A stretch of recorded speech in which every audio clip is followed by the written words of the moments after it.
Sa aklat po ng Mateo, Kapitulo 18, una ito po ang ating mababasa.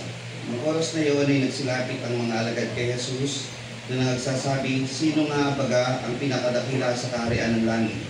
At pinalapit niya sa kanya ang isang maliit na bata at nilagay sa gitna nila at sinabi, katotohanan sinasabi ko sa inyo, malibang kayo magsipanumbalik at maging tulad sa maliit na bata, sa anumang paraan ay hindi kayo magsisipasok sa kaharian ng langit. Pagpapala po sumatin sa muling pagkarinig ng kanyang banal salita. Magandang gabi po mga kapatid. Yung pong muling pagsalusaluhan ng isang magandang gabi na ipinagkaloob po sa atin ng ating mahal na Panginoon, na tayo po ay magpatibayan ng pananampalataya, mag-aral po ng kanyang mga banal na salita. Ngayon pong gabi mga kapatid, ang ating pong hinaharap ay nasa Kapitulo 18 na po ng Mateo. Nung nakaraan pong huli po pong schedule, yung 17. Kung natatandaan niyo po, Mateo 17, yung nagpalitan niyo ang Panginoong Jesucristo, na nagpakita si Moises at si Elias sa kanyang magkabila. At tatandaan niyo yung mga kapatid. Tapos, balikara lang, may iniwan po akong tanong doon na hindi ko po nasagot dahil sa oras. Ang tanong na iniwan ko po doon, bakit daw nagsalita si Pedro na, Panginoon, kung gusto mo o kung ibig mo, ay gagawa ko rito ng 3 tabernakulo. Isa sa iyo, isa kay Moises, at isa kay Elias. Bakit gusto ni Pedro na magpalagay ng tabernakulo doon sa pagkakataon na yun? Ano po ba ang pinapabatid po noon, mga kapatid? Kung inyo pong alam.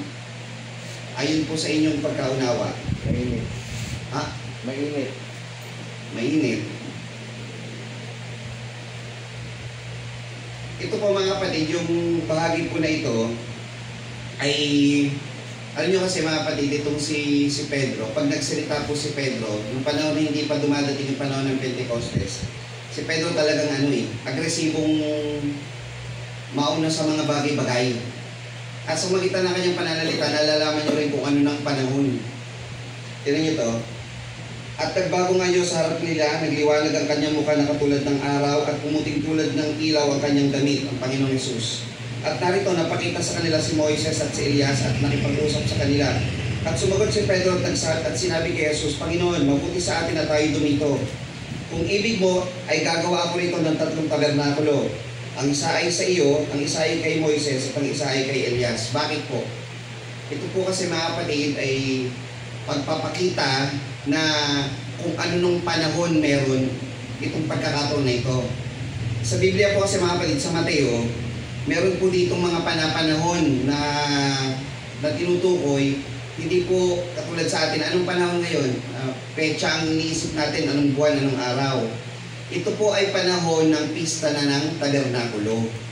Kaya pag tinignan niyo po yung sumunod dyan, bawat pagkakataon, meron pong mga tinatawag na pista ng Paskwa, pista ng tinapay na walang lebadura, pista ng unang bunga, pista ng Pentecostes, pista ng trumpeta o pakaka, pista ng pagtubos, at pista ng tabernakulo o ng balag o ng tinatawag na booth, Feast of Tabernacle.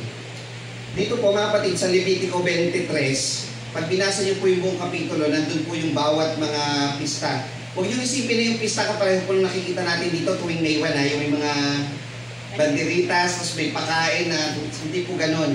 Ibig sabihin po ng pista noon, selebrasyon ng maka-Diyos ang pinag-uusapan. Halimbawa, pista ng Paskwa, pinagdidiwang nila yung panahon na iniligtas ng Panginoon ng Israel dun sa anghel ng kamatayan, yung dadaan yung anghel, tapos lahat ng panganay yung mamamatay.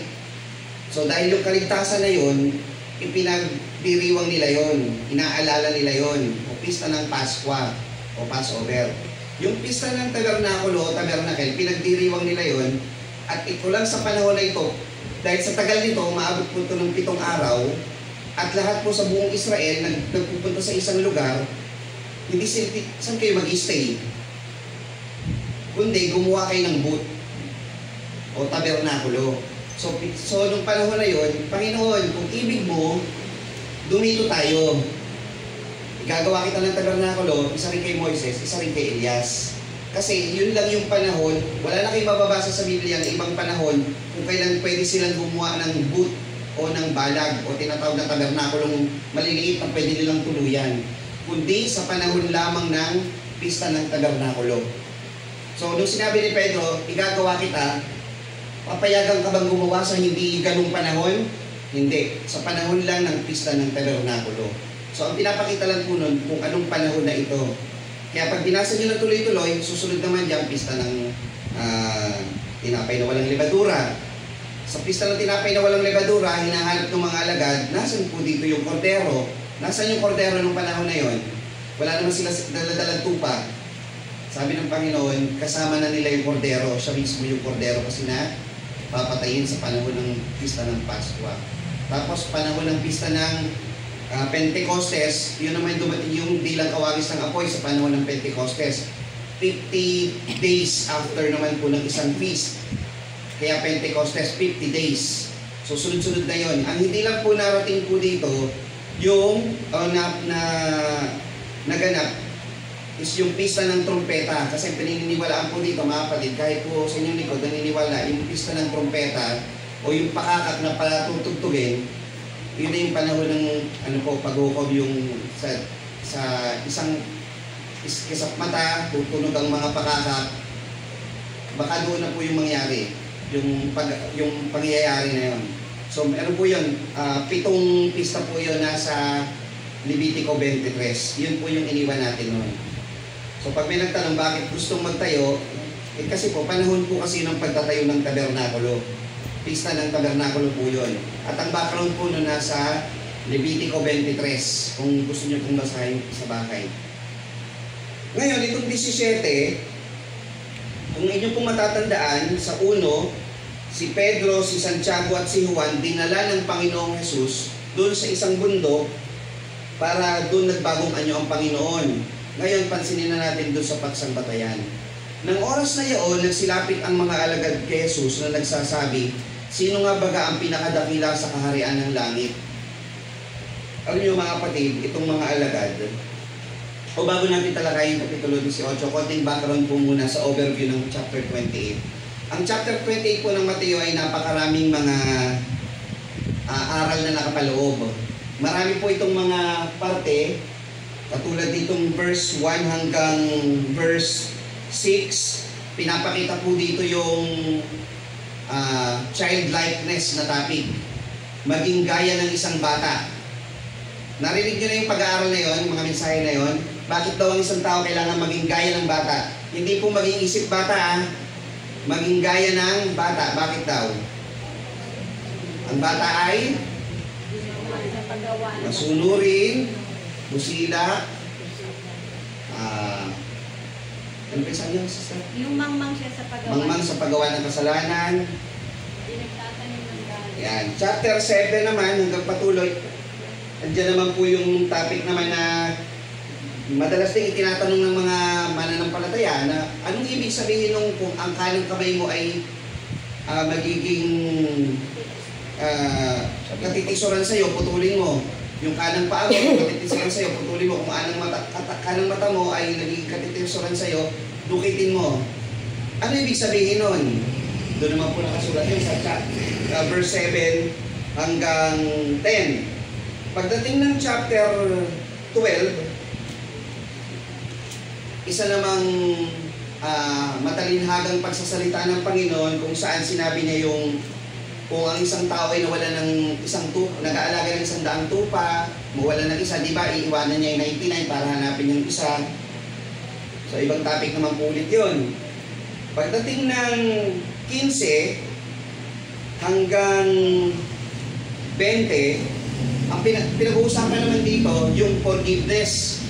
Kung saan ito daw yung proseso ng pagpapatawad, administration ng ng reconciliation, kung saan pag nagkasala sa iyong kapatid mo, lalapit ka sa kanya, di ba? Parang para sa atin, parang baligtad. Di ba dapat yung may kasalanan yung lalapit? Pero dito sa Biblia sabi, kung nagkasala sa iyo ang kapatid mo, puntahan mo. ipakilala mo sa kanya yung kanyang kasalanan. Pag tinanggap niya, nagwagi ka. Pag di niya tinanggap, kuha ka ng isang saksi, tatlo na kayo mag-usap sa magitan ng isang saksi, mapagtibay yung salita. Pag tinanggap niya, nagwagi ka sa kapatid mo na nagkasala sa'yo. Pag di niya tinanggap, dalhin mo sa iglesia. Naalala niyo yun? Tapos, pagdating dito sa 21 naman, ito na naman yung, siyempre, si Pedro, pag may pinag-uusapan ng pag may tinuturo Panginoon Hesus Kristo, asahan nyo na, number 1 nasasagot na mag-i-insert ng kaisipan, sino? Si Pedro, ang sinabi niya, nag-sorry yung kapatid mo, papatawarin mo. Anong sagot ni Pedro? Makailang magkasala ang aking kapatid laban sa akin na siya'y aking patatawarin. Diba? Ang alam nila, 3 beses yung parang 3 strike. Ang sabi ni Pedro, di ba hanggang makapito? Sabi ng Panginoon, hindi ko sinasabi ang makapito, kundi makapitumpong-pito. Yun naman yung kasaysayan hanggang dito sa 22. Pagdating doon sa 23, patuloy naman, at may tinatawag dito na isa pang talinhaga na tinatawag ng Kingdom Parable, kung saan yung 22 hanggang 35 ng Kapitulo 18, sinasabi naman dito ng Panginoon, there is a certain king, may isang hari sa isang lupain at merong isang masamang servant o wicked servant o masamang lingkod o tagapaglingkod na itong lingkod na to ay nagkautang sa Panginoon sa hari na ito nang hindi niya mababayaran. Ginawa ng Panginoon dahil nakisuyo ito, nakiusap, ano ba tawag sa ibang salita niya? Nagmakaawa, pinatawad, wala siyang maibayad eh. Tapos, pasalamat siya. Pag alis itong wicked servant, nakita niya may utang sa kanya na maliit, sinakal niya ngayon. Naalala niya yun? Tapos, nagsumbong ito dun sa hari. Sabi ng hari dito sa wicked servant, di ba, ang laki-laki ng utang mo, pinatawad kita. Bakit yung may utang sa iyong maliit, di mo mapatawad? Ganon. Yun naman nilalaman ng 35. Ito po yung ating pagsasalu-saluhan ngayong gabi. Sinama rin ko na po kaagad yung bawat chapter. Kaya ako po sinama rin, mga kapatid. Sa kauulit po natin ang pag-aaral po dito sa chapter 28. Kung babasahin natin, talagang maraming aral siya na nakapaloob mula verse 1 hanggang verse 35. Pero meron pala siyang, hindi po hidden eh, meron siyang gustong palitawin na aral na dapat nating matutunan at yun po yung hinahanda natin ngayong gabi. Nakakaharapin natin sa chapter 28. Handa na kayo, mga kapatid? Yeah. Kung gusto niyo po, isulat po ninyo dahil ano po ito, napaka-importante po nito sa atin bilang mga mananampalataya lalo sa panahon natin. Pangalawang punto, pagkatapos ng outline, pangalawang punto, tandaan natin itong part na to nang tinawag ng Panginoon ng 12 alagad sa chapter 10. Tinawag na yung 12 alagad. Chapter 16, pinangako na o inihula at pinangako na magkakaroon ng iglesia na itinayo ng Panginoon. 16:18 ng Mateo. Diba? Chapter 16 din sinabi paano rin makakaanib doon sa iglesia. Diba? Kung sino man ibig sumunod sa akin, diba? Yun yung mga sunod doon. Pagdating ng chapter 17, ipinakita ng Panginoon sino ba yung sinusunod nyo. So nagpakita siya ngayon na siya yung Diyos sa kanila, di ba? Pagdating ng 18, ito yung naman yung mga sunod-sunod. Dadating tayo mga part sa chapter na inuusig na ang Panginoon at ipapako na siya sa krus. Sa ibang kapitulo yun, kasi 18 tayo ngayon eh. Bago dumating yun, itong mga kapitulo na hinaharap natin, yung mga pagtuturo ng Panginoon sa kanila, kinahanda sila na pag namatay na ang Panginoon, ito na ang gagawin nyo habang kayo naman at wala na ako. Kuha niya mga kapatid, para silang OJT rito ng Panginoon. Na pag wala na ako dito sa pagkatawang lupa, ito na ang dapat nyong gawin. Pagdating ng 18.1, may problema. Yung mga disipulo ng Panginoon o yung mga disciples, nagkaroon ng tinatawag na political inquiry. Anong ibig sabihin ng political inquiry? Sabi nila, nung oras na yun, nagsilapit ang mga alagad kay Jesus, nagsasabi, sino baga ang pinakadakila sa kaharian ng langit? Di ba parang kasama niyo si Kristo, tapos nag-iisip kayo sino pinakamataas sa inyo pagdating sa langit? Parang politika ang dating nila di ba? Alam niyo bakit po ganun yung tanong nila? Bakit nagkaganon? Ang isang maaaring sagot po doon, mga kapatid, maaari kasing sila, yung mga naiwan na Siyam, hindi kaya nagseselos tong mga to. Kasi si Jesus, 3 lang ang isinama doon sa bundok. Bakit kami di kasama? Maaari, no?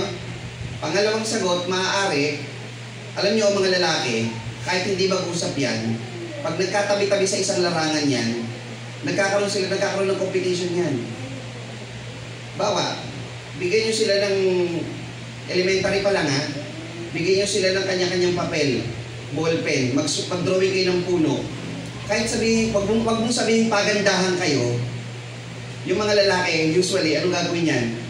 Mas malago yung puno ko sa drawing sa'yo. Mas malinaw. Yung pangit ng drawing mo. Likas sa mga lalaki yun eh. Tino, pag sibakin nyo ng kahoy yan, yung matatanda na, nagtitingin na, mas marami na yung nasibak ko sa kanya. May ano yan eh. Maaari, itong mga to, nagkakaroon sila ng ng internal, wala mong usap, pero sa sarili, parang may competition sila eh, no? Lalo na pag sport sa mga lalaki, totoo ba yung mga lalakihan, hindi man mag-usap ng pagalingan tayo, pero nangyayari yun sa mga larangan eh. Competitive. Oo, pagtutupi lang ng pagtutupi lang siguro ng lumpia, bigyan yung lumpia yan, mga lalaki. Minsan nag-ano pa yun, mas magaganda pagkatupi ko dito kaysa sa'yo. Parang, di ba, ganun yun.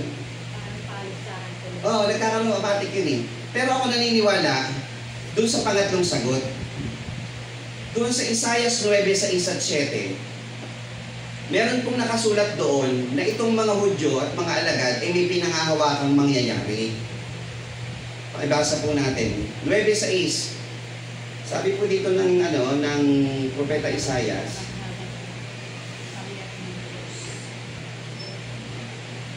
sapagkat sa atin ipinanganak ang isang bata, at sa atin ibinigay ang isang anak na lalaki, at ang pamamahala ay maaatan sa kanyang balikat, at ang kanyang pangalan ay tatawaging kamangha-mangha, tagapayo, makapangyarihan Diyos, walang hanggang Ama, Pangulo ng kapayapaan. Tignan niyo yung verse 7. Ang paglago ng kanyang pamamahala at ng kapayapaan ay hindi magkakaroon ng wakas. Sa luklukan ni David at sa kanyang kaharian, upang itatag at upang alalayan ng kahatulan at ng katwiran mula ngayon hanggang sa magpakailanman. Isasagawa ito ng sikap ng Panginoon ng mga hukbo. Naniniwala ko yung pangatlong answer ang tama. Itong mga alagad, expected na nila ang Panginoon paririto magtatayo ng kaharian. Kasi tingnan niyo yung tanong nila ulit. Sino ang magiging pinakadakila sa kaharian ng langit? May ina-expect silang kaharian. Ngayon, ano kaya ang order doon? Kasi alam nila ang kaharian, mayroong mga posisyon. Eh kami kaya, ano kaya magiging posisyon namin doon? Katunayan, tingnan niyo mga kapatid, tingnan niyo yung Marcos 9:33. Ito yung pagkakasulat ni Mateo. Pagdating sa sulat ni Marcos 9:33, at sila'y nagsidating sa Capernaum at nang sila'y nasa bahay, tinanong niya sila, ano ang pinagkakatwiranan niyo sa daan? Dadapat hindi sila nagsiimik, sapagkat sila ay nangagtatalo sa daan kung sino ang pinakadakila. At siya naupo, tinawag ang 12 at sa kanila sinabi niya, kung sino man ang ibig maging una, ay siyang mahuhuli sa lahat at lingkod ng lahat. Diba? Nagtatalo talaga sila. Ayan, pinagtatalo na nila kung sino yung magiging, if Jesus is the king or the president, sino magiging vice president, sino yung magiging assistant. O sabihin natin, if Jesus is number 1, sino kaya sa amin magiging number 2? Ganon. Tingnan nyo sa pagsulat naman ni Lucas 9:46. Tandaan niyo yung sagot ng Panginoon dito sa Marcos. Kung sino man ang ibig na maging una, ay siyang mahuhuli sa lahat at lingkod ng lahat. Tingnan niyo yung Lucas 9:46-48. 9:46. At nagkaroon ng isang pagmamatuwiran sa gitna nila kung sino sa kanila ang pinakadakila. Tatapwat na pag-unawa ni Jesus ang pangatwiran ng kanilang puso, kumuha siya ng isang maliit na bata at pinilagay sa kanyang siping. At sinabi sa kanya, sino mang tumanggap sa maliit na batang ito sa pangalan ko, ay ako ang tinatanggap. At sino mang tumanggap sa akin, ay tinatanggap ang nagsugo sa akin, sapagkat ang pinakamaliit sa inyong lahat ay siyang dakila. Pare-pareho ang sulat ni Mateo, ni Marcos at ni Lucas, nagtatalo talaga sila. Ngayon, dito sa Mateo, pagbalik natin, Mateo 18, napakaganda ng sagot ng Panginoon. At sinabi, katotohanan sinasabi ko sa inyo, maliban kayo magsipanumbalik at maging tulad sa maliliit na bata, sa anumang paraan na hindi kayo magsisipasok sa karya ng langit. Iniisip na nga ninyo ngayon kung sino ang pinakadakila, ang isipin nyo muna paano kayo makakapasok doon. At paano kayo makakapasok doon, gumaya kayo, maging gaya kayo ng maliliit na bata. Sino mang magpakababa gaya ng maliit na batang ito, ay siyang pinakadakila sa karyaan ng langit. So ibig sabihin, anong katangian ng bata ang ini-emphasis ng Panginoon tungkol doon sa bata na dapat nating gayahin? Verse 4, anong katangian ng bata? Sino mang magpakababa. So this is ang topic na ito mga kapatid, pagpapakababa talaga yung nandito sa chapter 18 verse 1 to 6 o 1 to 4 o hanggang 5 na ang bata mga kapatid, humble yan, di ba? Mababa yan. Ano pa katangian ng bata? Dependent. Ano ibig sabihin ng dependent? May kakayanan ka o wala? Wala. Pag bata, kahit anong ibigay ng magulang dyan, sunod yan. Magkakasya yan. Hindi aangal yan. Alam niyo yung salitang no grudge? Walang pagtatanim sa puso ng bata. Naintindihan niyo mga kapatid? Sa bata, walang pagtatanim. Pure heart o malinis na puso. Obedient. Ano ibig sabihin ng obedient? Masunurin.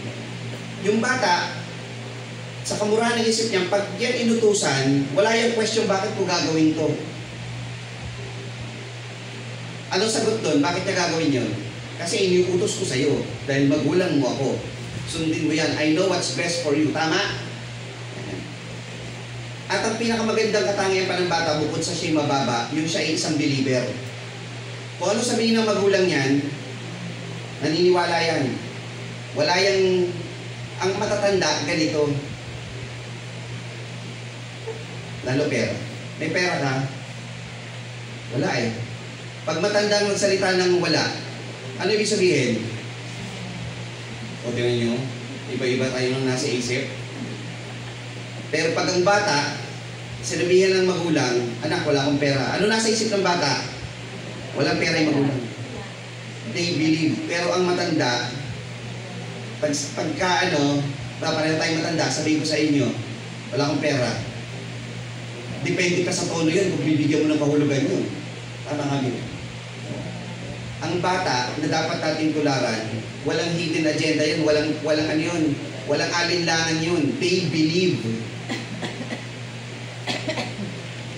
Kaya tinan niyo yung tanong ng mga alagad.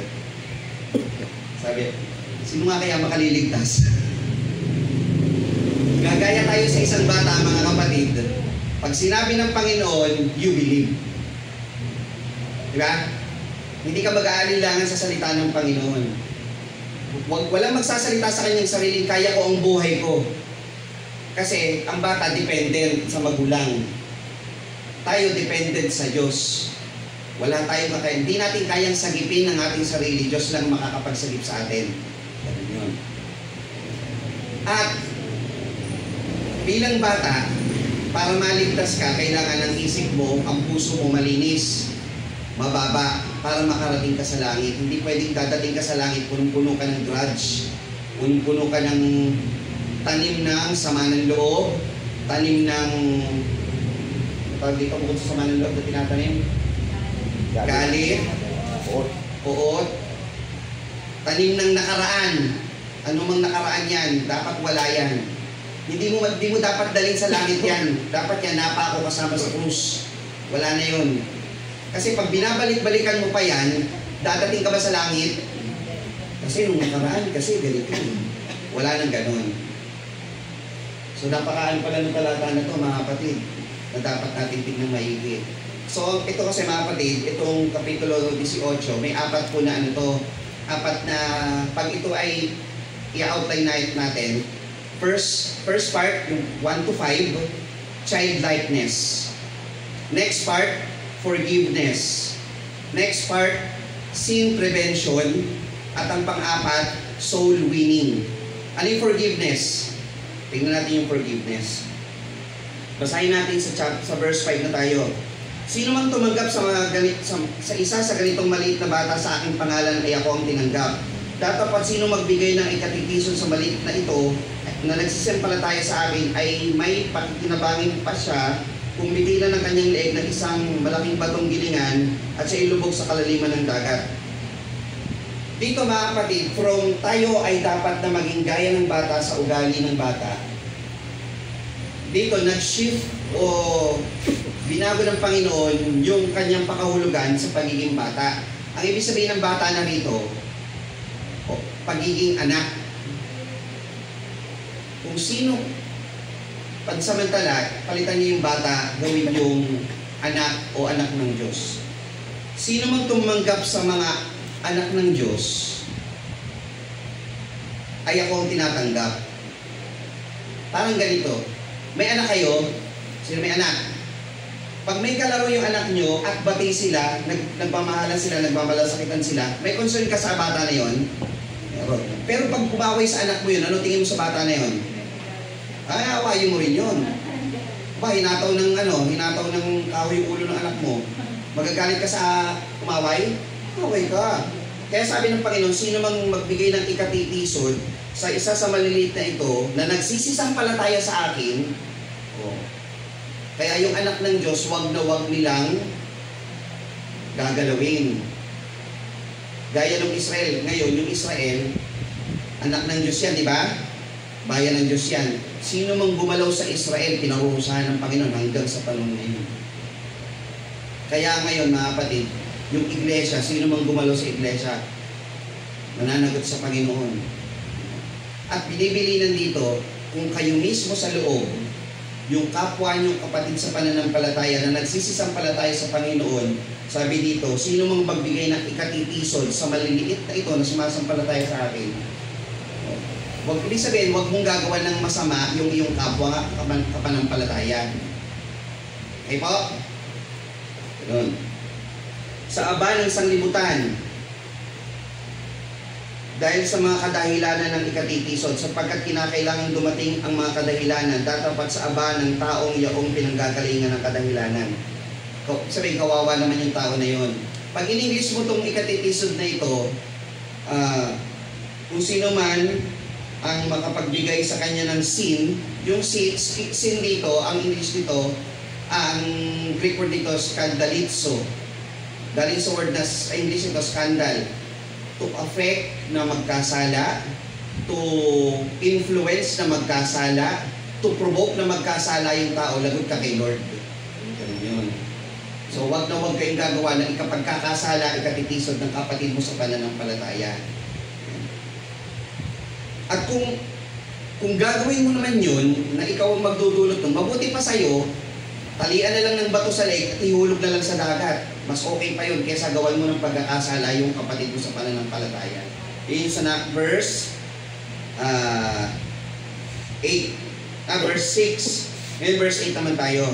Ito yung madalas po na nagiging question. At kung ang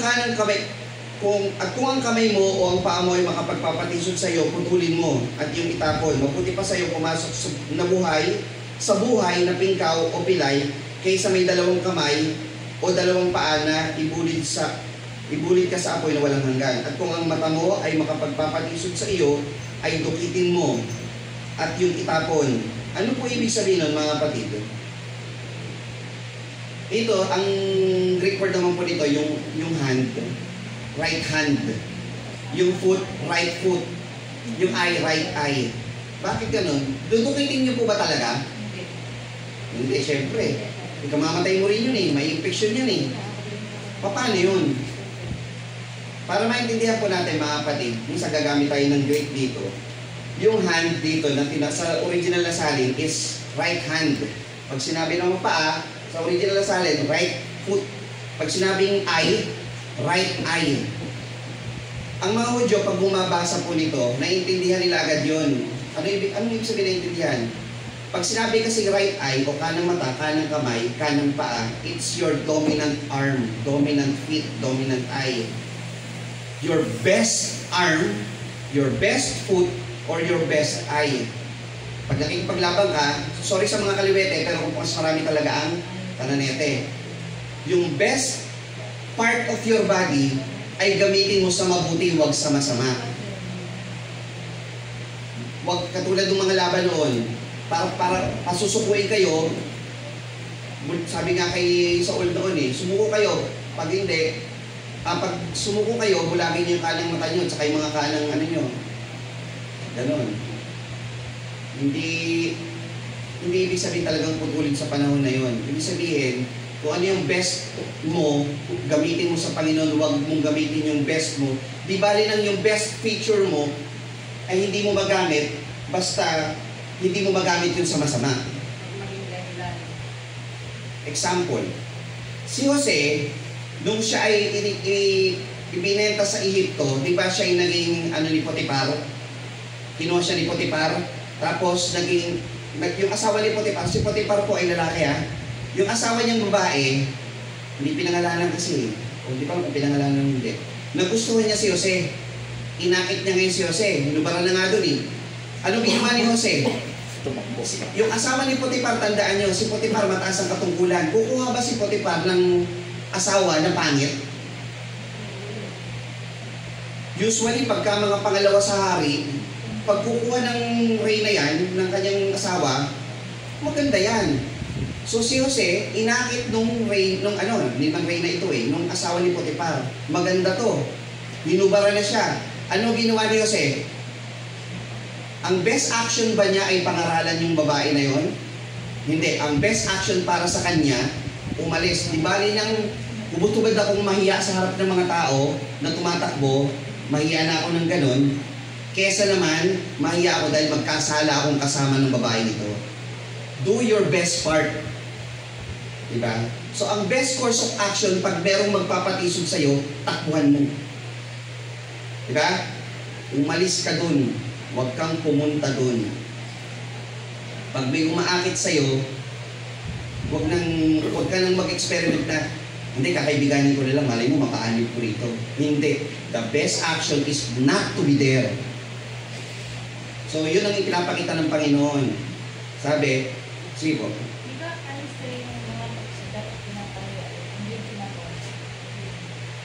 Iba't iba po kasi ang dapat na treatment po sa ganon. Kasi, sabi ng ang Panginoon, tukso, yung babae, sabi ng Panginoon, kung sino man ang may kasalanan unang bumato, hindi pinahiya ng Panginoon yung babae. Kundi ang ginawa ng Panginoon, huwag ka nang magkasala. Kasi kasi, paulit-ulit ng kausap yung isang tao, Kaso, susunod tayo sa Panginoon. Pag may katwiran kasi tayo, pero hindi naaayon sa gusto ng Panginoon, mas mananalo dapat ang Panginoon. Yung babaeng patotot, si Magdalena, sabi ng Panginoon, sino mang unang nagkasala, unang bumato sa kanya. Lahat sila umalis, walang bumato. Hindi niya napahiya yung babae. Yung babae, sinabihan na lang niya, huwag kang magkasala. May pamamaraan kasi ang Panginoon. The best course of action para sa atin, kung hindi naman tayo magaling magpaliwanag, hindi tayo magaling manalita, umalis ka na lang doon. The more we speak, the more tayo magkakasala. Huwag ka na lang pumunta doon para makaiwas ka sa kasalanan. Yun yung sinabi sa Lumang Tipan at sinasabi rin sa Mateo. Kung ang kanang kamay mo, kung gagawin mo to, magkakasala ka, huwag mo na lang gamitin yung kamay mo.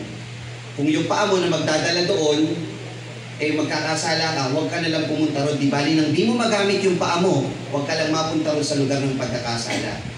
Kung yung mata mo makakakita ng kasalanan doon, Kahit maganda ang paningin mo, maganda ang vision mo, di ba rin hindi mo magamit ang mata mo, basta huwag ka lang pumunta doon sa pagkakasala.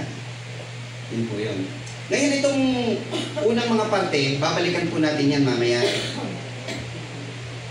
Verse 10. Ingatan ninyo na huwag ninyong pawalang halaga ang isa sa maliliit na ito, sapagkat sinabi ko sa inyo na ang kanilang mga anghel sa langit ay nakakakitang palagi sa mukha ng aking Ama na nasa langit. Ito po mga kapatid, i-reserva ko po muna para pag-aralan nyo muna. Yung verse 10.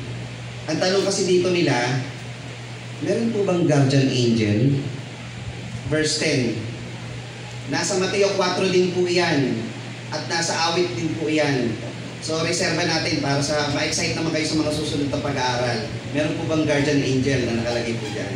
So, verse 11. So, may Bible po dyan. Hindi nyo po makikita yung verse 11 nasa ilalim. Yung ganito pong Bible, sino may hawak? Sa inyo kami ang may 11? Wala. Nasa gitna po, nasa ilalim po yung verse 11 yan. Kasi po, ang hinahawakan natin ngayon ay akapi o pakapi o pakapi o pakapi o pakapi o pakapi o pakapi o pakapi hanggang pabalik ng mga sinaunang manuscript o sinaunang sulat kamay ng mga naglimbag. Kaya po yung ibang pinagkopyahan nito, wala yung verse 11. Pero sa King James Version, nandoon po siya, pero nasa ilalim. Sa ibang mga kopya, wala di ba po? Kasi sa ibang pinagkopyahan po niyan, wala talaga yung verse 11. Pero sa Lucas, nandoon siya, 19 Gs, kaya yun ang memory verse ko po. Ano sa akala nyo, isang tao ay may 100 tupa at maligaw ang isa sa mga yaon, hindi ba kanya iiwan ang 99 na nasa at pasa sa kabundukan upang hanapin ng naligaw? Napaka-importante nito mga kapatid sa chapter 18, itong verse 12. Na ang Panginoong Diyos, katawang tao, upang hanapin at iligtas ang nawala. At kung mangyaring masumpungan niya, magagala ng higit dahil dito sa 99 na hindi nangaligaw. Gayon din na hindi nga kalooban ng inyong amang nasa langit ng isa sa maliit na to ay mapahamak. Ayaw ng Diyos, kahit isa lang mapahamak. So minsan mararamdaman nyo sa inyong sarili pag uwi sa bahay, parang mahina ako, mali, nag-isa lang ako. Hindi, para sa iyo, bumaba ang Panginoon para iligtas ka. Mahalaga ka sa paningin ng Panginoon. So huwag nyo isipin sila lang yun. Isipin mo kasama ka doon na iniligtas ng Panginoon, in particular kasama ka doon. Ngayon verse 15 to 20. Sabi dito, datapwat hindi nga kung 15, kung magkasala laban sa iyo ang kapatid mo, pumaroon ka at ipakita mo sa kanya ang kanyang kasalanan, ikaw at siyang mag-isa. Tama ba to mga kapatid? Bawa, kami ni Kim, nagkasala ako sa kanya. Sinong lalapit sa amin? Kim. Hindi po. Yung hindi nagkasala. Mahirap po ba? Parang mahirap, no? Ha? Sobrang mahirap, no? Mamaya po babalikan natin paano natin maintindihan po yung gusto ng Panginoon dito. Para kasi usually, ang hirap nun eh. Bawa ako nagkasala sa iyo, pero tinarani, wala akong alam na nagkasala ako sa iyo. Dapat ikaw lumapit at ipaalam mo sa akin na nagkasala ako sa iyo. Ganun po eh. Utos ng Panginoon yun eh. Pero bakit ganun? Mamaya paliwanag natin kung bakit. Ganun po Tatapat kung hindi kanya pakinggan, yung pa problema. Verse 16. Kung hindi kanya pakinggan, kasi yun ang problema eh. Paano pag lumapit ako sa kanya tapos mapahiya lang ako? Di ba? Yun ang natin, na may reservation tayo sa ating sarili. Paano kung hindi naman ako pakinggan? Parang mapapahiya lang ako. Assuming, parang ganon. Di ba? Ay magsama ka pa ng isa o dalawa upang sa bibig ng dalawang saksi o tatlo ay mapagtibay ang bawat salita. So magdadala ka pa ng saksi. Hindi nyo kukuyugin yung pupuntahan nyo Ibig sabihin, para patunayan lang, hindi yung dalawang saksi, hindi po magsasalita iyon. Sasaksi lang po iyon. Makikinig lang yung manonood lang yun, hindi po yung magsasalita Halimbawa, kapatid na Larry, may kasalanan siya sa akin, pupunta ako sa kanya, hindi siya nakinig sa akin. Sasama ko si Sister Kim, saka si Brother Joe. Nandun lang sila nakaupo, pero sasabihin ko pa rin sa kanya yung kasalanan niya. Kung hindi pa rin siya makinig, sabi po, kung ayaw niyang pakinggan sila, sabihin mo sa iglesia. At kung ayaw pa rin siyang pakinggan ng iglesia, ipagpalagay mo siyang tulad sa hintil at maniningil ng buwis. O kung ayaw pa rin niya maniwala, ano ba pinag-uusapang pagkakasala rito? Inis lang para dalhin mo sa iglesia. Mabigat na kasalanan po ito. Hindi po ito yung mga na-offend ako sa iyo. Kasi hindi ka lang pinakinggan na lang sa iglesia. Hindi po ito yung maliliit mga kapatid. Kasi ano ba payo doon sa bagong tipan mga kapatid sa ibang kasulat? Huwag lubugan ng araw ang inyong galit. Pag nagkasala, patawarin mo siya kaagad. Patawaran kayo sa isa't isa. May mga problema kasi na talagang mabigat na kailangan mo siyang kumprontahin sa nagawa niya sa iyo. Ito yung mga bagay na pag di niya pinakinggan, pwede mong dalhin sa iglesia. Kasi talagang mabigat na. Huwag niyong isipin, kasi po. Paano kung halimbawa, lumapit yung halimbawa ako nagkasala, lumapit ako sa kanya, pinapaalam ko sa kanya yung kasalanan niya, hindi naman niya naamin. Pag hindi po niya tinanggap, hindi niya inamin, magdadala na kayo ng saksi. Ayaw pa rin. Bawa, nagdala na kayo ng 2 o 3 saksi. Makikinig, sinabi niyo, hindi pa rin niya tinanggap. O dadalhin niyo na sa iglesia. Ngayon ang tanong, yung pagkakasala ba na ginawa ng kapatid sa inyo, yan ba'y karapat-dapat dalhin pa sa iglesia? Para isuheto. O kayo pa lang, maaayos na? Kahit hindi na humigay ng patawad, diba? Hindi po. Kailangan niyo pong humingi ng patawad. Kasi inutos po yun eh. Kailangan po. Papalikan po natin yung tanong ha. Tingnan nyo kung paano natin gagawin yun ha. Ito yung sinabi ko kay Patid Narani nung nakaraan. Nagagamit natin talata, pero may nalalagpasan kasi tayo pag di natin kinuha ng isang buo yung kapitulo. Tingnan nyo to mga kapatid. Katotohanan sinasabi ko sa inyo, 18, na ang lahat ng mga bagay na inyong talian sa lupa ay tatalian sa langit at ang lahat ng mga bagay na inyong kalagan sa lupa ay kakalagan sa langit. Pag nagkasundo na tayo, nagkasala ako, nag-sorry, doon muna tayo sa positive muna, yung nagpatawaran. Nagpatawaran tayo, nakita ng Panginoon, very good tayo nun. Tinali sa langit yung ating usapan na nagkaayos na tayo. Ano po yun? Muling sinasabi ko sa inyo, na kung pagkasunduan ng 2 sa inyo, sa lupa, ang nauukol sa anumang bagay na kanilang hihingin, ay gagawin sa kanila ng aking Ama na nasa langit. Tayo nag-uusapan na, usapang lalaki, okay na tayo ha. Hiniling na natin ito sa mahal na Panginoon na tayo yung nagpatawaran na, kaamayan na. Hiniling na ang Panginoon na ang nakakita sa ating ginawa na yun. Dahil po sa 20, sapagkat kung saan nagkakatipon ng 2 o 3 sa aking pangalan, ay naroroon ako sa gitna nila. Kasi po yung 20, usually, misuse and abuse po ito ng ibang pangkating pananampalataya, lalo na ng mismong mananampalataya na tamad. Ang gagawin nila, hindi atin sa pagsamba sa mga pagkakatipon, gagamitin nila yung verse, dito na lang tayo sa bahay. Dahil kung 2 tayo sa bahay o 3 tayo, nag-uusap tayo ng salmo at hymno, nag-aaral tayo, nasa gitna rin natin ng Panginoon. Tama po bang application yon? Nasa gitna ba nila ang Panginoon? Sa 2 o 3 na nagkakatipon sa aking pangalan, naroon ako sa gitna nila. Nasa gitna ba nila ang Panginoon? O nasa gitna nila, pero sumuway ka sa tinatawag na pagkakatipon. Ginagawa nilang lusot sa kanilang katamaran.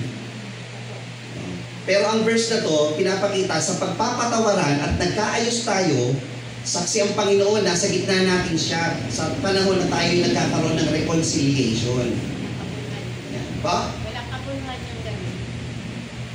Hindi po sa walang kabuluhan. Wrong application. Maganda nag-uusapan sila ng salmo at hymno kasi alaga naman magburuhan sila sa bahay. Pero, yung purpose nila mali. May kabuluhan yun sa ginagawa nila. Pero wrong application dahil pag nilalabanan mo naman yung ibang turo ng Panginoon na mayroong pagsamba, may pagkakatipon, at iyan ang gagamitin mo, wrong application, pagagalitan ka ng Panginoon doon. Pero hindi natin pwedeng sabihin wala sa gitna nila ang Panginoon doon. Wrong application lang. Sa iba dapat gamitin ito, hindi doon sa mga ganung bagay. Oh, ganito. Oh, 3 naman tayo eh. Kahit di na tayo magsamba. Hindi ganun ang application nun. Diba? O ngayon, dito sa ganitong bahagi, isang up natin.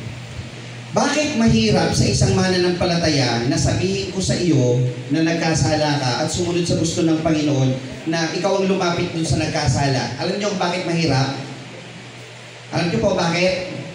Tatanong niyo ako bakit? Kasi po yung verse 1 to 4 o verse 1 to 5 ng chapter 18, hindi pa naisa sa puso. Yung childlikeness. Kasi pag yung childlikeness, isinapuso mo na, pag lumapit ka sa kapatid mo na tumutulad sa isang bata, na nagpapakababa, dumidependent sa Diyos, at ikaw din, ganun din, pag lumapit ka, hindi ka mapapahiya doon. Wala kang alinlangan na lumapit at sabihin sa kanyang nagkasala siya sa iyo. Tama ba? Oh, sige po. Pag lumapit ako sa inyo, lumapit kayo sa akin, at ang ano ko sa inyo, bablangkahin ko kayo, may childlikeness ba sa akin? Ako ba'y tumutulad sa isang maliit na bata na nagpapakababa? Hindi. Pero ang sinasabi ng Panginoon sa mga alagad, dadating ang panahon na magkakaroon kayo ng mga ganitong mga maliliit na shortcomings, magpatawaran kayo sa isa't isa. Dapat tumulad kayo sa maliliit na bata. Nalalampasan kasi yung mga unang verse, nakatingin lang dito sa pagpapatawaran. Nakuha nyo? Kaya mahirap gawin yung proseso ng Mateo sa pagpapatawad o reconciliation kasi hindi mo pa nagagawa yung unang parte, yung first step. Ano yung unang first step? Ano yung unang step? Magpakababa. Kapag iniisip mo na itong kapatid na pupuntahan mo, believer yan, kahit siya'y nagkasala sa akin, alam ko mababang tao pa rin yan, tatanggapin niya yung sasabihin ko sa kanya. Walang alinlangan sa iyo na pag lumapit sa kanya. Amen? Amen. Pero pag kayo nag-alinlangan, baka iniisipan mo siya ng masama. Pag kayo nag-aalinlangan sa kapatid na lapitan, na baka paglapitan ko siya, di niya tanggapin, baka iniisipan mo siya ng masama, baka mababang tao naman talaga yung pupuntahan mo. Hinuhusgahan mo kaagad na hindi niya tatanggapin yung sasabihin mo. Ikaw na ngayon may problema ron.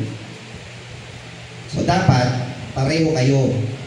Umpisahan mo sa sarili mo. You need to be childlike. Maging gaya ka ng maliit na bata. Obedient, masunurin sa Panginoon. Pag sinabi ng Panginoon, lumapit ka sa nagkasala, anong gagawin mo? Lumapit ka. Dahil ang Panginoong Jesucristo, siya ang lumapit sa nagkasala sapagkat ang anak na tao ay naparito upang hanapin at iligtas ang nawala. Sino ba nagkasala? Ang Diyos o ang tao? Sino ang lumapit sa nagkasala? Ang Diyos. Gets niyo mga kapatid? Yun yung connect ng talata na yun. Kaya sinabi, ano ba sa inyo? Ang Panginoon, nagkatawang tao, hinanap yung makasalanan upang sabihin sa Kanya, walang gumagawa ng mabuti. Magbalik loob kayo sa Panginoon, nagkasala kayo. Kayo magsisip, magpabautismo. Di ba nagkasala kasi yung tao? Kasi yun ang dapat. Siya ang lumapit sa nagkasala. So tayo rin mga kapatid, ay gagaya sa ginawa ng Panginoon. Tayo ang lalapit sa nagkasala upang sabihin sa kanyang siya'y nagkasala. Bakit? Kasi pagka hindi mo sinabi sa kanya yun, siya patuloy niyang gagawin yun sa iba. At ang sabi, pag ginagawa mo ang mali o ikatitisod ng kapwa mo, mape-prevent mo ngayon siya, di ba? Yun sa verse 6 naman yun. Kung sino mang magbigay ng ikatitisod sa isa sa maliliit na ito, o baka ikaw hindi ka natisod, paano naman yung iba sa ginagawa niya? Diba? So, kailangan suhituhin mo. At ngayon, ikaw, alam mo may ginagawa ito, sabihin mo sa kanya para hindi niya naulitin, pero wag mong isipin hindi niya tatanggapin yun kasi dapat iniisip mo mabuti sa kanya na siya'y magbago. Para magkaroon ng harmonious relationship ang buong iglesia o katawan ng Panginoon.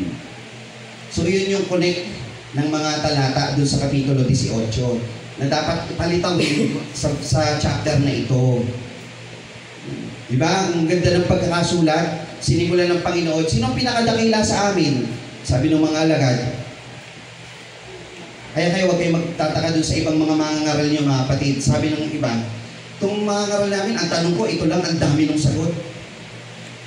Ganun talaga. Kasi ang Panginoon, ang tanong lang nung alagad, sino ang pinakadakila sa amin sa kaharian ng langit? Paano sinagot ng Panginoon? Bumaya ka sa maliliit na bata. Pagpapatawad, ang Panginoon bumaba upang hanapin at iligtas ang wala. Ang dami niyang sinabi para palitawin na ito ang dapat mong gawin pag kayo nasa iglesia na. Pag kayo na at wala na ako sa pagkakatawang tao. Diba ang dami ng paliwanag ng Panginoon para palitawin yung dapat na maging ugali ng bawat mananampalataya sa iglesia ng Panginoon. Kaya tingnan nyo mga kapatid, ang buong Mateo, 2 beses lang nabanggit ang salitang iglesia. Mateo 16:18 at sabi po dito sa 18:17, kung ayaw niyang pakinggan sila ay sabihin mo sa iglesia. Iglesia yung tinutukoy. Bakit? May iglesia na po ba noong panahon na ito?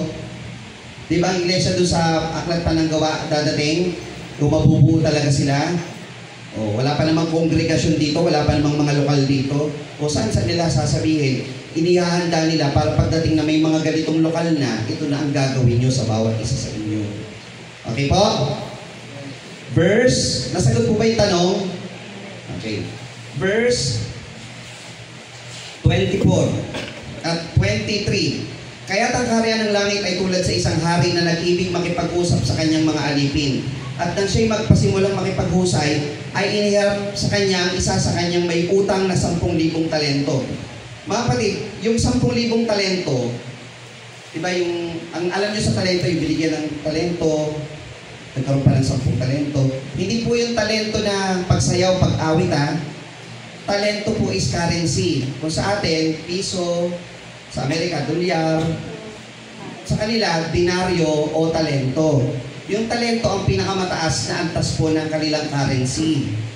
Pag sinabing 10,000 talento, napakalaki na po nito. Hindi na po ito kayang buuin ng isang tao. Kumbaga, may magmangangahas ba rito mga kapatid, kaya niyang kumita sa loob ng 5 taon, 10 bilyon. May magtataas ang kamay? Ha? Meron 10 bilyon. Parang ganun yung sinasabi rito. Na itong alipin na to, may utang na 10,000 talento. Hindi niya kayang bayaran yun. Mataas na po yan. Kasi po, sa isang taon, ng isang, ang kaya niya lang kitain sa loob ng isang taon ay 300 na talento. 300 talents. Sa isang taon, kaya kitain po yun. Mayaman po yun. Eh, yung mahirap. Mahirap ito. 10,000 talento. Ang bigat po nun. So, ang sinasabi po dito, datang palibasa ay wala siyang sukat ibayad. So, wala siyang ibabayad Pinag-utos ng kanyang Panginoon na siya ipagpili at ang kanyang asawa at mga anak at ang lahat niyang tinatangkilik at nang makabayad. So, para makabayad ka, benta mo na yung sarili mo, pati anak mo, pati asawa mo, pero hindi pa rin makabayad. 26. Dahil dito, ang alipin ay nagpatira pa at sumamba sa kanya at nagsabi, Panginoon, pagtiisan mo ako at pagbabayaran ko sa iyong lahat. At sa habag ng Panginoon, sa alipin yaon, ay pinawalan siya at pinatawad sa kanya ang utang. So nakita niyo mga kapatid, istorya pala natin ito. Tayong lahat nagkasala sa Panginoon. Ano dapat kabayaran ng kasalanan? Sapagkat ang kabayaran ng kasalanan ay kamatayan. Ibig sabihin, hindi natin kayang bayaran yung utang. Sino ang nagbayad ng utang natin? Ang Panginoong Diyos sa kanyang pagkapako sa krus. Tinubos niya tayo. So pareho tayo nito. Na tayo yung alipin na walang maibayad, pero pinatawad ng Panginoon. So tinatanggap niyo ba yun mga kapatid? Tayo pinatawad ng Panginoon. Amen. Dahil dito ang alipin ay nagpatira pa. 28. Datapat lumabas ang alipin yaon at nasumpungan ng isa sa kapwa niya alipin na sa kanya may utang na 100 denaryo. At kanyang hinawakan siya at sinakal siya at sinabi, bayaran mo ang utang mo. Tingnan niyo mga kapatid. Pinatawad siya ng Panginoon pero siya hindi makapagpatawad dun sa may utang sa kanya 100 dinars lang. Kaya nagpatira pa ang kanyang kapwa alipin at namanig sa kanya at nagsabi, pagtiisan mo ako at ikaw ay pagbabayaran ko. At siya'y ayaw at yumaon at siya'y pinagbilanggo hanggang sa magbayad siya ng utang. Tignan nyo? Ang sama, no? Nang makita nga ng kanyang kapwa alipin ang nangyari, ay namanglaw siyang lubha at nagsiparol at sinaysay sa kanilang Panginoon ang lahat ng nangyari. Nang magkakay, pinalapit siya ng kanyang Panginoon at sa kanyang sinabi, ikaw na aliping masama, pinatawad ko sa iyo ang lahat ng utang na iyon sapagkat ipinamanhid mo sa akin. Tama ba? O. 34. At nagalit ang kanyang Panginoon at ibinigay siya sa mga tagapagpahirap hanggang siya'y magbayad ng lahat ng utang. Gayun din naman ang gagawin sa inyo ng aking Ama na nasa kalangitan kung hindi nyo patatawarin sa inyong mga puso ang bawat isa sa kanyang kapatid. Mga kapatid, pag meron isa sa ating kapatiran na nagkasala sa inyo, patawarin nyo. Never nyo pagtataniman na hindi nyo patatawarin. Kasi kung tayo nga pinatawad ng Panginoon na hindi natin mababayaran ng Panginoon sa ating pagkakasala, ito pang kapwa nating kapatid sa pananampalataya, ang linaw po nun. Kung hindi nyo patatawarin sa inyong mga puso ang bawat isa sa kanyang kapatid. So, spiritual na pinag-uusapan dito, mga kapatid sa pananampalataya na yan. Kung hindi mo mapapatawad yung kapatid mo sa pananampalataya, anong gagawin sa iyo ng Panginoon? Magagalit sa iyo, Panginoon. So yung mga alagad, inihahanda ng Panginoon, pagdating ng panahon, ito ang gagawin nyo. Kaya si Pablo rin mismo nga natutunan din niya magpatawaran kayo sa isa't isa. O, si Pedro, ganun din. Huwag lubugan ng araw ang inyong galit. Magpatawaran kayo. Pagka kayo ay sinampal sa kanan, anong gagawin nyo?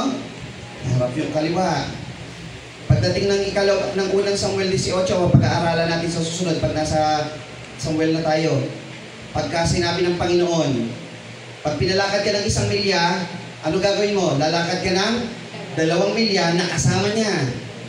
May pangyayari po sa Samuel po yun, nakapareho ang ginawa ni David. Napakabuti ng Panginoon, mga kapatid. Napakabuti ng Panginoon. Yung pagkakasala natin, napakabigat. Napakabigat. Pero pinatawad tayo ng Panginoon. Anong pagkakasala ng kapatid mo sa pananampalataya ang hindi mo kayang patawarin? Tingin nyo, may bibigat pa sa pagkakasala mo sa Diyos kumpara sa pagkakasala ng kapwa mo sa iyo? Wala. Diba? So kung ikaw ay napatawad nga ng Panginoon, magpatawad ka rin sa iyong kapwa. Dahil yung pagpapatawad mo, pagpapakita mo yun ng humility mo sa Panginoon. Nagpapakababa ka, nagiging obedient ka, at nawawala ang damdamin sa iyong puso. Yung damdaming mabigat, magiging malinis ang iyong puso, magiging dependent ka sa Panginoon. Ano ibig sabihin ng dependent sa Panginoon? Lord, hindi ko po kaya to. Aasa po ako sa iyo. Panginoon, sasabihin ko po ang nararapat alang-alang sa iyong pangalan. Kung hindi ko po kaya, ituro mo po sa akin para makayanan ko. Childlikeness. Mape-prevent nito yung pagkakasala. Forgiveness. Mape-prevent din ito na ikaw ay magkasala din sa iyong kapatid. At magkasala rin sa harap ng Panginoon. God reached out to sinners. We as children of God should reach out to our brothers to prevent sin. Para ma-prevent mo, o sin prevention, mapatawad mo sila, o ma-prevent mo na magkasala sila, at ikaw, mag-reach out ka sa kapatid mo sa pananampalataya. Dahil lang nasa isip mo, sa huling-huling bahagi nito, soul winning. Ibig sabihin, pag kayo nagpatawaran, hindi ibig sabihin mali ako o mali ka. Ang mahalaga rito, yung pagkakapatiran natin. Hindi yung ego natin.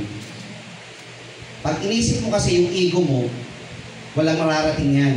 Pero pag inisip mo, mas mahalaga yung ating relasyon bilang magkakapatid sa pananampalataya, magagawa mong magpatawaran sa isa't isa. So ang Panginoon, sa panghuling bahagi, mga kapatid, ang Panginoon, sa pagitan ng pagsulat ni Mateo, sa unang bahagi ng aklat ng Mateo, pinakita yung buhay niya, pagkapanganakan niya hanggang siya ay tumawag ng 12 alagad. Pinupundasyon na yung iglesia. Pumunta sa bundok ng Olivo, sinabi yung mga mapalad, mga miracles.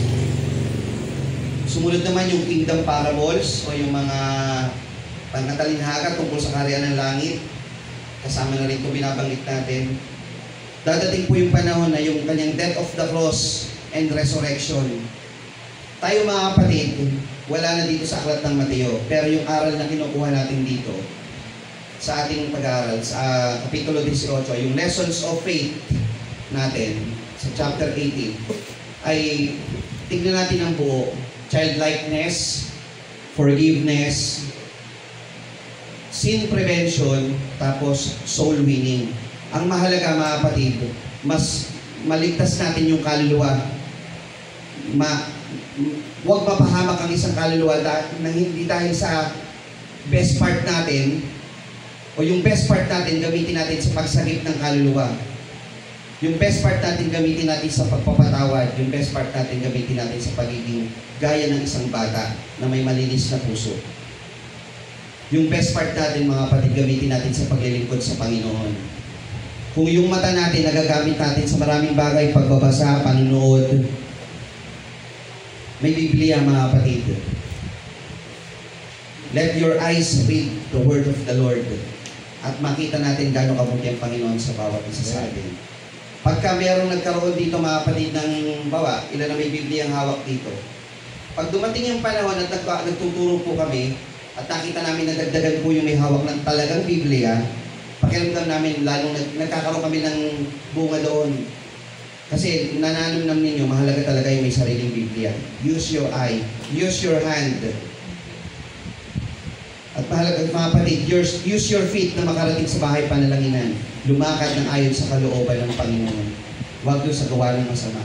Pag may katwiran sila na akala natin tama, dapat ayon ba yun sa kalooban ng Panginoon? Doon tayo susunod. Kung sa katwiran ng kapwa, siya may kasalanan, siya ang lumapit.